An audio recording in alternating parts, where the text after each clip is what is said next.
Today on Locked On Rockies, we were discussing how the Rockies were struggling against the Arizona Diamondbacks and really the rest of the NL West. And what did the Rockies do? It wasn't perfect, but they fought back, played the role of the comeback kids, and got a series win at home against a division rival. When we're talking about small things, when we're talking about improvement, these games matter.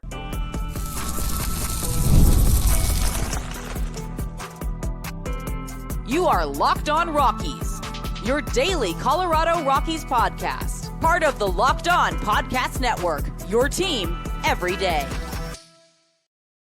Rock on Rockies fans, welcome into the Locked On Rockies podcast for today, the 17th or the 18th day of August in the year 2025. I'm your host of the Locked On Rockies podcast, Paul Holden, bringing you your daily Colorado Rockies talk right here on the Locked On Podcast Network, where you can find your team every day. And if your team is the Colorado Rockies, guess what? You're in the right spot, because that's what we do around here each and every day.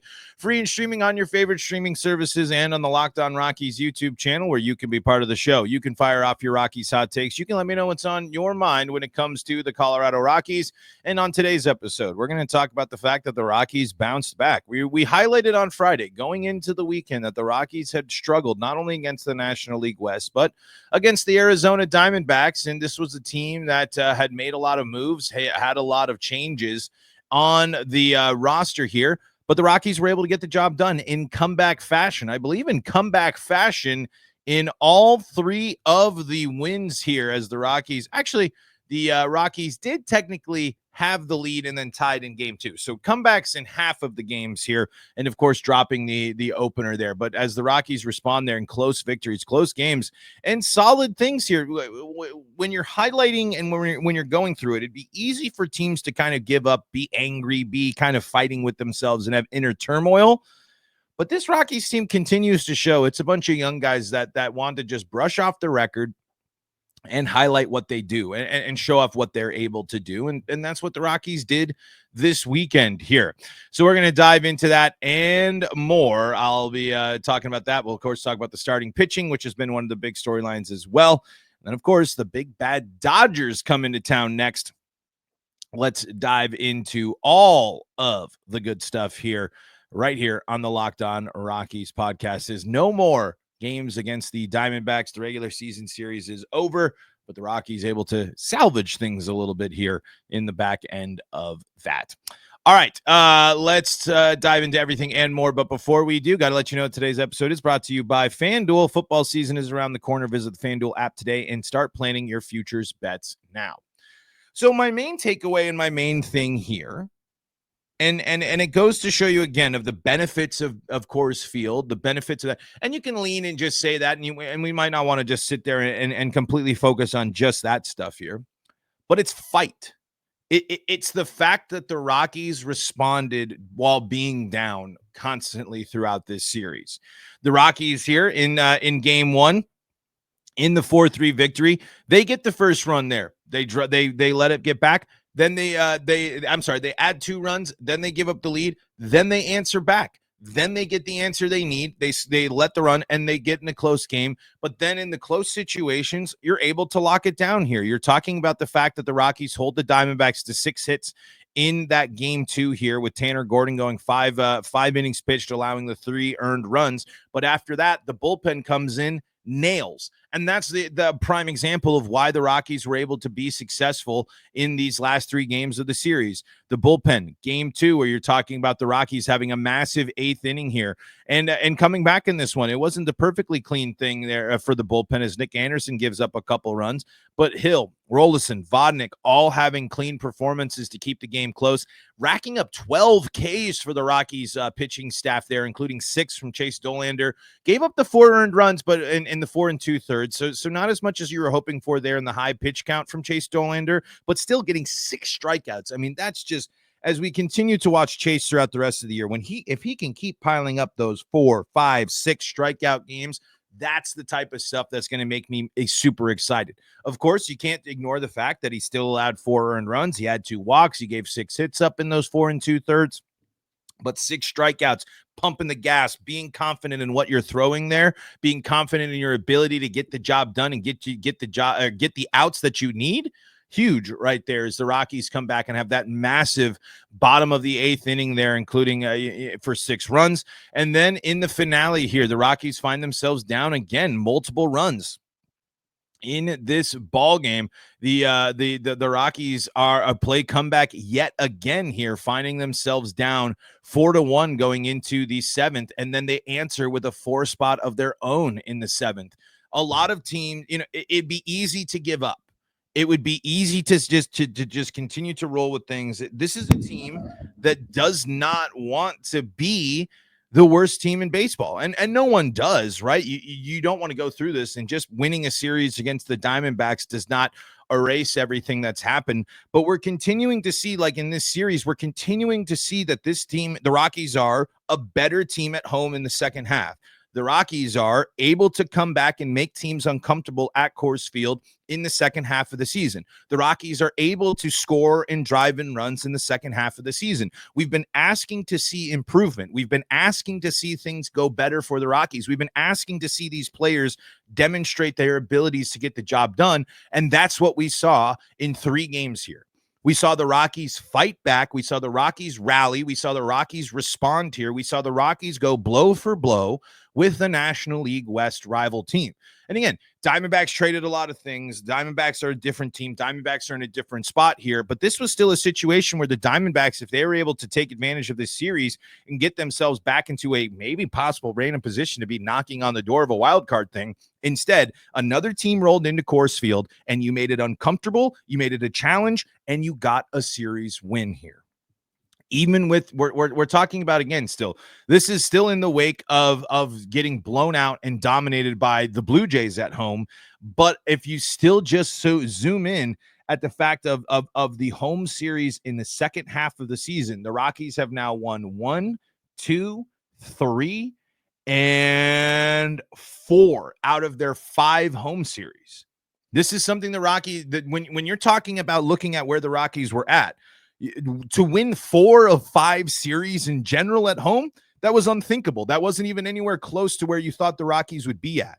But now here, with the Rockies going through it here, and another situation coming off another 8-game losing streak, their 5th 8-game losing streak of the season, the Rockies have now won 5 of 6 ball games.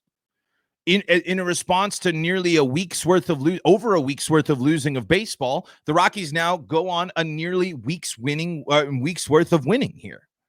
These are the type of adjustments. These are the type of bounce backs. These are the type of things that you want to see to make you feel a little bit better. It doesn't negate everything. It doesn't negate the record, but you can't ignore the fact that the Rockies are playing competitive, confident, and better baseball right now. It does not wipe away everything. They have not completely negated how awful everything has been this season. They have not gotten themselves out of the woods of being the worst team in Major League Baseball yet. But they're fighting. But they're not giving up.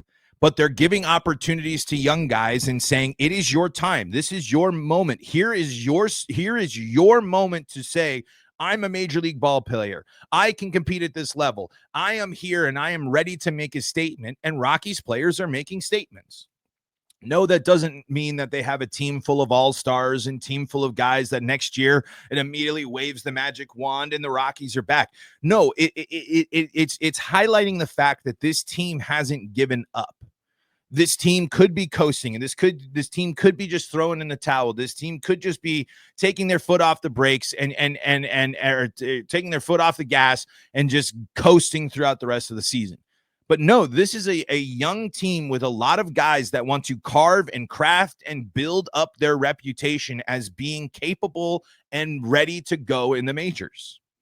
And that's what they showed this series. They showed it as guys that are going to be confident late in games when they're down. They showed it as, hey, we have an opportunity to change the narratives, to keep changing the narrative around the Rockies here. And they haven't always been successful, like we said, just went on an 8-game losing streak. But now we talked about one thing that they can improve on. We're talking about the minor things. We're talking about the small things for the Rockies to be able to improve on, and being a better team at home. Being a team that takes advantage of your home environment, being a team that capitalizes, being a team that's successful at home is a small victory for this team throughout the rest of the season. And that's what they've been doing in the second half. Winning 4 of 5 series of at home to start the second or throughout the second half of the season is no small feat. When you're talking about the Rockies didn't have a home series win, they didn't have back-to-back series wins until the second half of the season. So we've talked about wanting adjustments. We've talked about wanting players to bounce back, and we're seeing that happen. Whether it be, we're talking about Brenton Doyle being a completely different ball player than he was to start the season. We're talking about Antonio Senzatella coming back and after the IL, and obviously everything is still a massive problem there, but has that strong performance.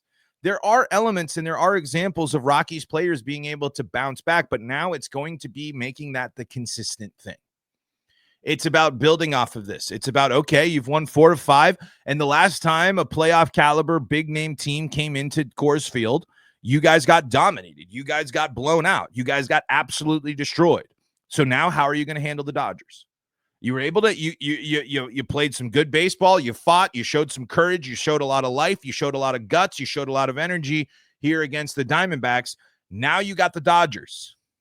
Here is the next step of the test. Here is the next challenge for you here. If you want to avoid being the worst team in baseball, how are you going to handle this situation? Are you going to continue to start being able to put yourself in a situation where the question can be asked, what happens first, 42 wins or 100 losses?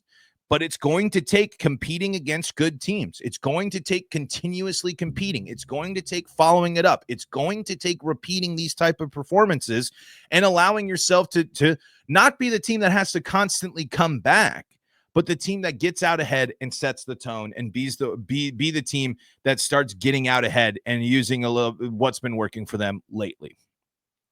All right, let's keep recapping here. Let's keep diving into what we liked throughout the series. Let's take a look at some individual performances and such.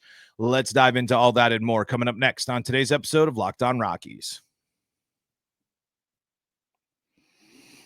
Before we do that, though, got to tell you about the folks that help make this show possible, and that includes PrizePicks. PrizePicks is bringing you today's episode, and they're the daily fantasy platform that lets you turn your football predictions into real rewards. Preseason heating up. How about them Broncos taking down the Arizona Cardinals? Looking good in preseason. It's preseason. I know there's a lot of hype about our Broncos now, but it's looking pretty interesting, and college football is not far behind. Whether you got your eye on a big-name quarterback or breakout running backs, PrizePicks makes it easy to get in the game. All you got to do is take the more or less on some of these preseason stats. How are you feeling about Joe Burrow? How are you feeling about Bo Nix and Cortland Sutton? Are you going to take more on the passing and receiving yards?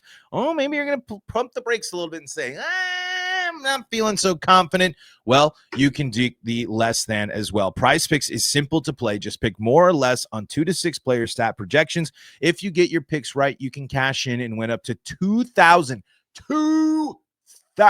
times your money. You can use PrizePicks for all throughout the season, and you're going to see how simple it is. You can get a lineup before your coffee finishes brewing in the morning. Plus, you can check out the flex play option, and it's a total game changer. Even when one of your picks misses, you can still double your money. PrizePicks puts their member first, so all withdrawals are fast, safe, and secure. Download the PrizePicks app today and use code LOCKEDONMLB to get $50 in lineups after you play your first $5 lineup. That's code LOCKEDONMLB to get $50 in lineups after your first $5 play. PrizePicks, run your game. Locked On Rockies here, bringing you your daily Colorado Rockies talk and comments here from the Locked On Rockies YouTube comment section, including I must meet Tom York, who says some good wins for the Rockies this weekend despite almost blowing the last one. But I have to ask, why on earth are we still starting Senza? I'd much rather see some inspiring young starters to get a shot to at least try and prepare for a better year next season. Sure, he had a decent start today, but there's no consistency with him, and I'm sick of giving him chances. I want to see actual consequences for bad play. You know, it's the interesting spot with where the Rockies are. I mean, they have had guys. I mean, they just sent some guys down. They've sent guys up. They've had, they've been kind of piecing together things here with their starting rotation as Antonio Senzatella amidst a great, I mean, when you're talking about few people have been as critical about Antonio Senzatella as I, but for him to come out and perform the way he was able to do, throw 5 scoreless, the exact type of things that you're hoping for in a bounce back from there. But the big picture and the zoomed out thing is a very interesting question about Antonio Senzatella.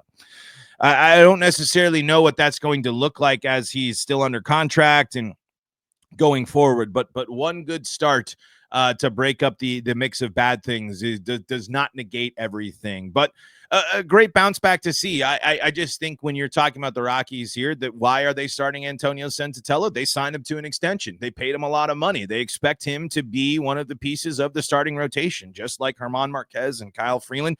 These guys were given extensions. These guys, and that's why when when I was kind of being critical of them and I was talking about my frustrations with the starting rotation, these are the veterans of the Colorado Rockies. You have Arcia, you have Farmer, sure, you have a couple of these guys, but when you're talking about the guys that have been in the league the longest, when you're talking about the guys that have been with the Rockies the longest, when you are talking about what the guys that should be foundational pieces for the Colorado Rockies, it is the starting rotation.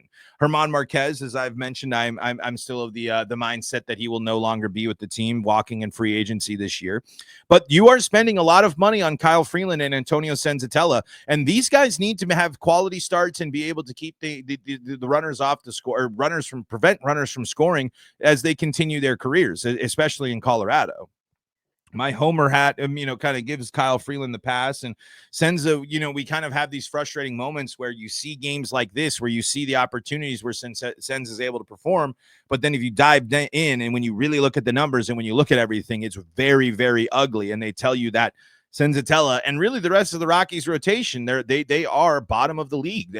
These are the guys that need to be ones that the Rockies can count on. So the question marks of what these guys are, what role they play and their impact on the team, you can't ignore it, because not only are they veteran players, but they're also players that are making this significant sum of money here. When you're looking at the big contracts here for the Colorado Rockies, these guys are the ones with the making the most money outside of Chris Bryant here. When you're talking about Sport Track here, when you're looking at the values and the average pay for Rockies players here, Kyle Freeland, Antonio Senzatella, German Marquez, and Austin Gomber make up 4 out of the top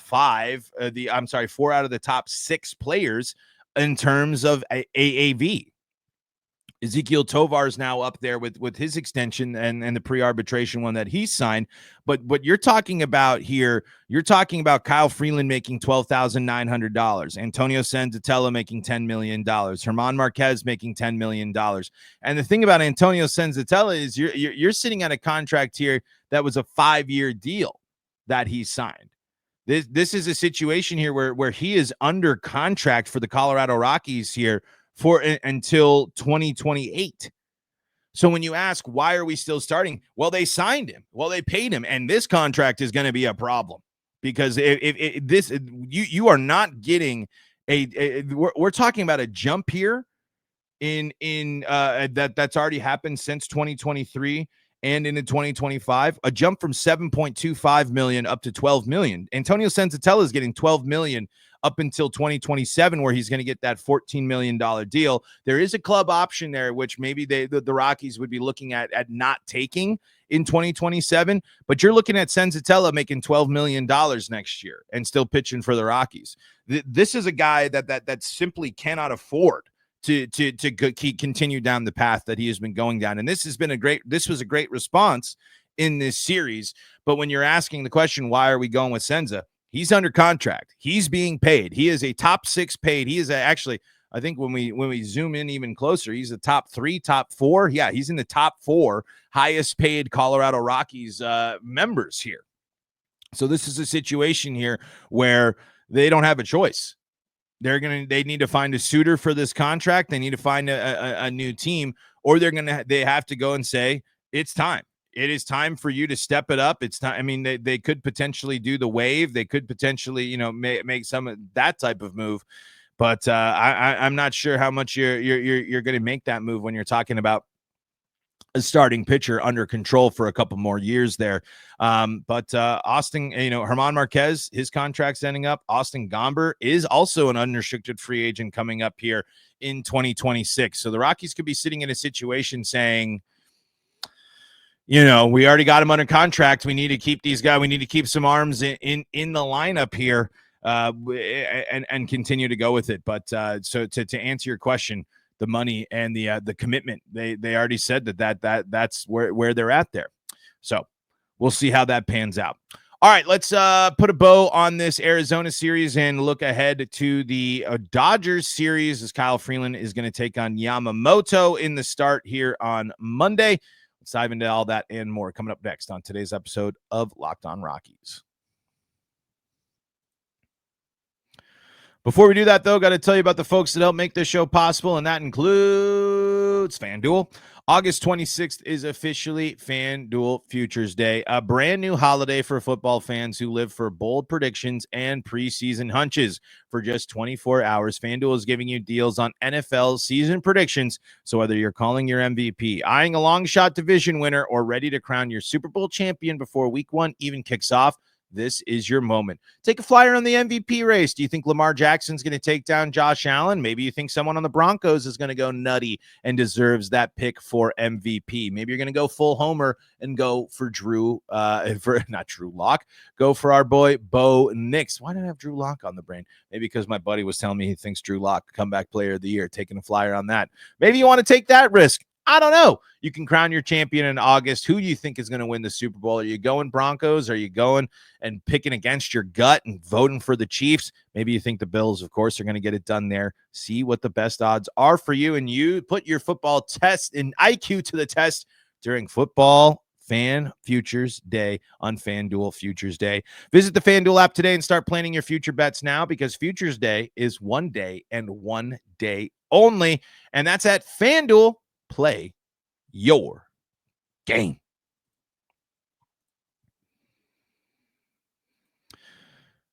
Locked On Rockies here, putting a bow on today's episode as we are celebrating a nice series win for the Colorado Rockies, taking 3 of 4 from the Arizona Diamondbacks, and the Rockies now winners of 5 of their last 6 in response to that 8-game losing streak they had going in there.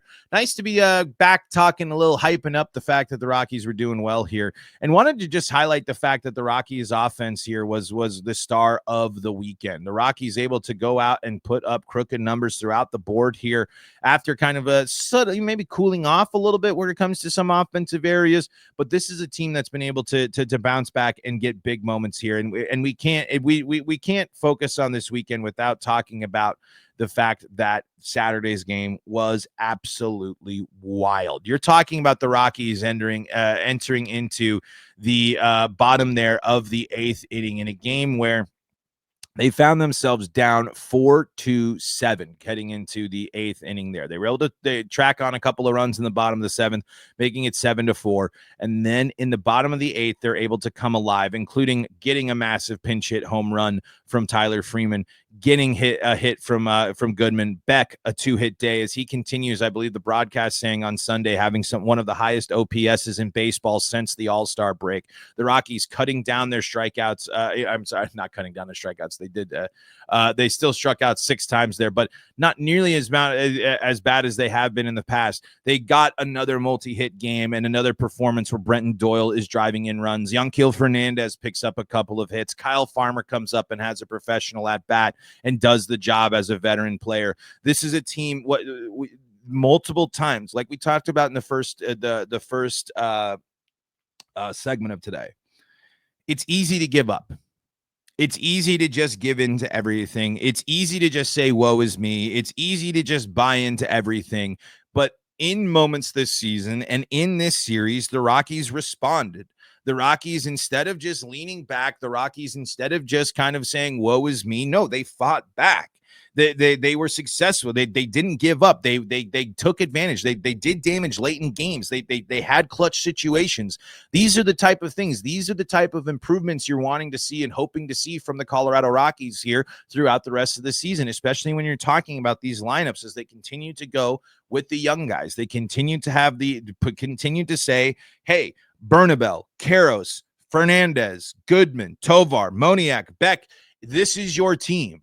This is your moment. This is your opportunity to continue to grow. And that's what we talked about here before. So when you have these series here in a situation where the Rockies, again, show the fight, show the passion, show that they're never out of the game at Coors Field right now.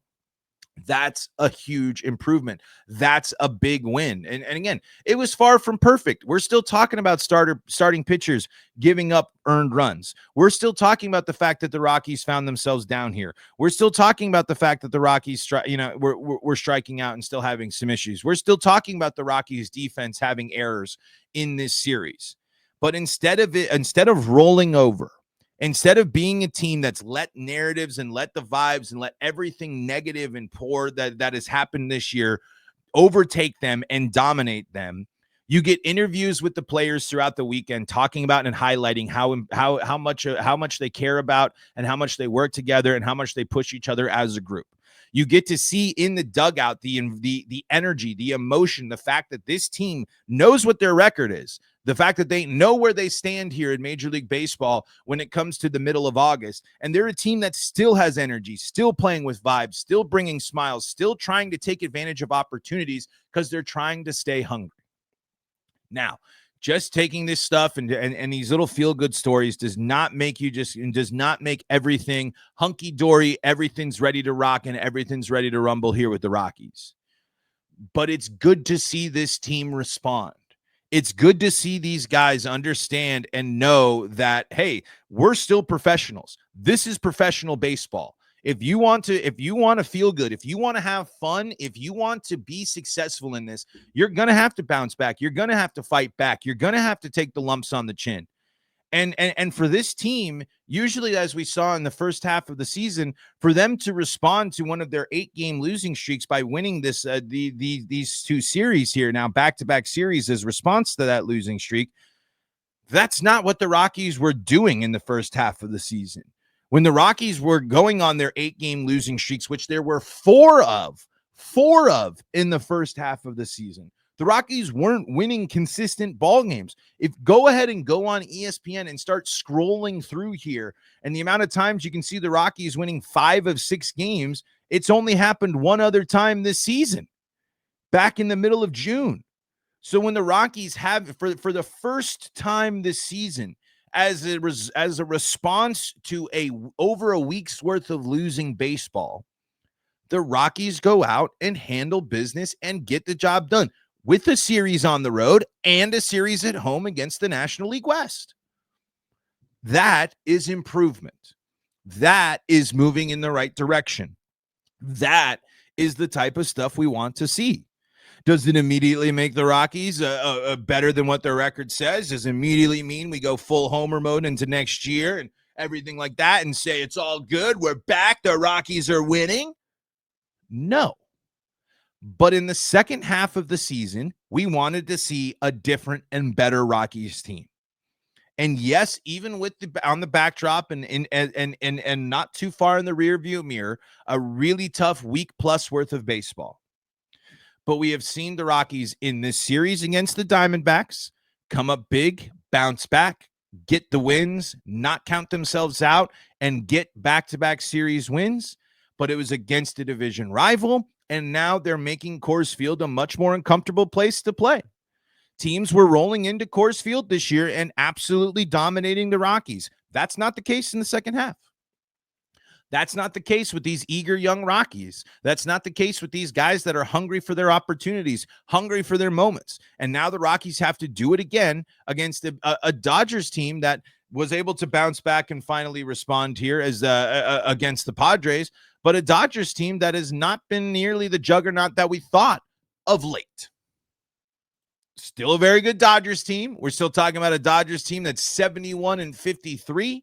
We're still talking about a Dodgers team that just swept the Padres to reestablish themselves at the top of the National League West. So if you want a test, if you want a moment, go take down this team. Go shake up the National League West playoff race here. Go give yourself a little bit of an extra bragging chip here as you get one of your last few chances to take down the Dodgers in the regular season here. Your second to last series, and your last series at home against them. Keep answering the call.